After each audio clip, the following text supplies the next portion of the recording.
taking all necessary measures to ensure safety. The Kremlin called it foolish to accuse Russia of bombing a facility it controls, emphasizing that the plant remains under Russian security.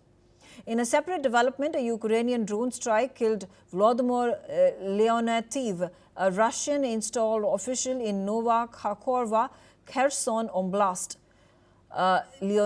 Leontiev, who had held several senior positions since April 2022, was wounded by a Baba Yaga drone and died later in the hospital.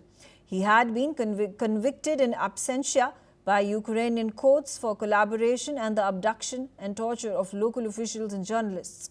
Ukraine has not commented on the strike. Andrew Latham on the telecast with me. Andrew, in wake of these strikes and counter-strikes that are being exchanged between Ukraine and Russia, there does not seem an end in sight. It has also been, the Ukraine-Russia war has been downplayed for the past few days and weeks, where the highlight of international media platforms and the international leaders has been focused on the Gaza peace plan, and before that the conflict, of course, at the UNGA, those speeches that were made, the impassioned speeches that were made by US President Donald Trump, the Israeli Prime Minister, of course, that meeting that was held on the sidelines where Netanyahu was invited to the White House. There was that phone call that was made to the Qatari leadership. All these developments have, you think, overshadowed the Ukraine-Russia war as we see? Well, yes, in terms of media coverage and in terms of popular consciousness, if I can put it that way, the Gaza war and, of course, the UN General Assembly, the recognition of Palestinian statehood, issues like that, have kind of pushed the Ukraine war off the front page, as it were. It doesn't mean the war has stopped grinding on.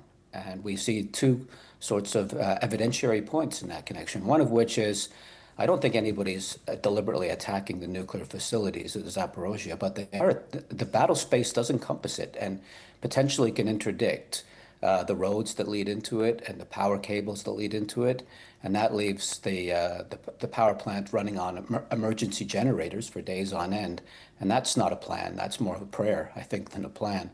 And then, of course, there's Ukraine's deep battle operational concept. They're not just fighting the Russians at the front, they're fighting them behind the front, and not just interdicting military supplies and factories and whatnot, but going after the administration in the occupied territories. So striking against this particular quote-unquote collaborator is of a piece with that strategy. Not just go after the Russian military at the front lines, go at the Russian military infrastructure behind the lines, and go after the administrative structure in the occupied territories. I rather suspect that in the next little while, the Ukraine war will be on the front page again. Right. Talking about the Tomahawk missiles that Ukraine has been urging the United States to provide to it. Yesterday, the Vice President J.D. Vance also referred to it and saying that U.S. is considering providing those missiles which are going to help Ukraine strike deep into Russian territory. Russia has downplayed it, saying that this is something that, while America considers, is not going to be followed through. What may be the implications? Is the war going to further escalate?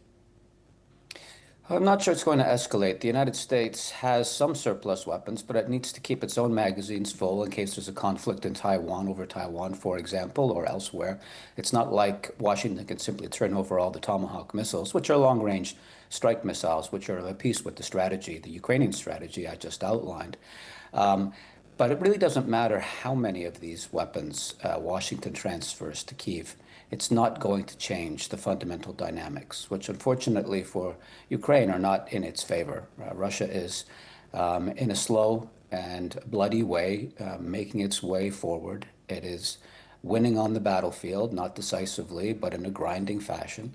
And these missiles, while they may, certain strikes may make the news, they are not going to turn the tide.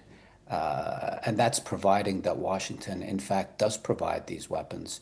And